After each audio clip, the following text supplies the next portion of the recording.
প্রশাসন কি করে? খুনের খুনি দিল্লিতে প্রশাসন কি করে? খুনের খুনি দিল্লিতে। আমার বাবা 2011 সালে 20 জুন কুমিল্লা চট্টগ্রাম থানা থেকে গুম হয়। আমরা এখন 14 বছর হয়ে গেছে, আমার বাবার কোনো সন্ধান পাইনি।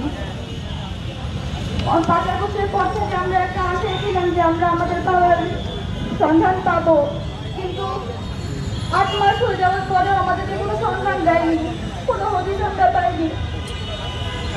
আমরা আর কতদিন অপেক্ষা করবো? আমাদের আর কতদিন অপেক্ষা করতে হবে আমাদের স্বজনদের ফিরে পাওয়ার জন্য? আমরা আর কতদিন এভাবে আন্দোলন করতে থাকবো, এভাবে সন্ধান পেতে থাকবো? 5 বছর পর থেকে এই অপেক্ষা তো আর ভালো লাগছে না, আমাদের তো অনেক ভারী লাগছে।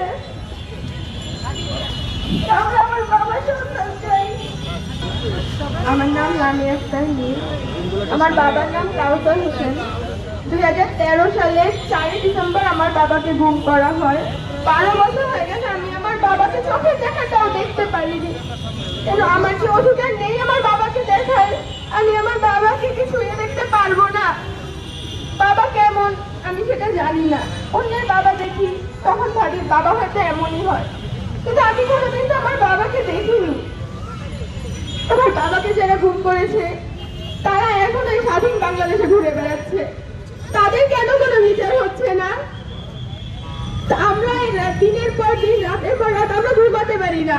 আর যারা আমার বাবাদেরকে গুম করেছে তারা কি শুধু এসি রুমে ঘুমাচ্ছে, আমাদের ঘুম কেড়ে নিয়ে তারা আরামে ঘুমাচ্ছে। কেন আমাদের কি রাতের ঘুম নেই? আমাদেরকে তারা একটু শান্তি দিবে না? আমাদের স্বজনদেরকে ফেরত দিবে না? আমি আমার বাবা সহ আমার আরো সব ছাত্রদেরকে ফেরত চাই।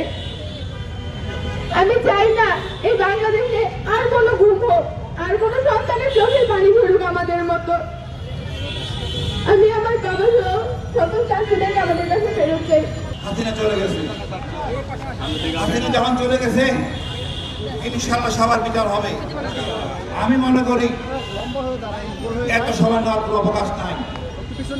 আপনারা সংগঠন, আপনাদের এস্টাবলিশমেন্ট, এই যে আইসিডি তার পরিধি বাড়ান, তার তদন্ত কর্মকর্তা বাড়ান, পুলিশ কর্মকর্তা বাড়ান। পুলিশ কর্মকর্তা পাচ্ছেন না পেয়ে সামাজিক কর্মকর্তা নিয়োগ দেন বা সুষ্ঠু বিচার করেন। আমার খুব কষ্ট লাগে, আমি সার্ভিং অফিসার, আমার হাত পা বেঁধে ফ্লোরে ফেলে রেখেছিলেন, চোখ বাঁধা অবস্থায় ফ্লোরে। আজকে জিয়াউল হাসান ডিভিশন মুক্ত করছে, এটা তো বিচার হতে পারে না। আপনারা তো জম্প করে কোথায় নিয়ে গেছেন আমি জানি না, আপনি আমাকে জিজ্ঞাসা করেন সামনে, এটাও বিচার হতে পারে না। সুতরাং যারা সন্দেহভাজন ওই সময় দায়িত্ব ছিলেন তাদেরকে আইনে আওতায় আনে প্রচলিত নিয়মে যাচাই ব্যবস্থা করে। আর নির্বাচনের দোহাই দিয়ে এই বিচার বিলম্বিত করার কোনো অবকাশ নাই। আমি ব্যক্তিগতভাবে মনে করি, আমি আইনশৃঙ্খলাকে যতটা বিশ্বাস করি, যতটাকে ভালোবাসি, আমি এই রাজনীতিবিদদের কোনো ভালোবাসি না।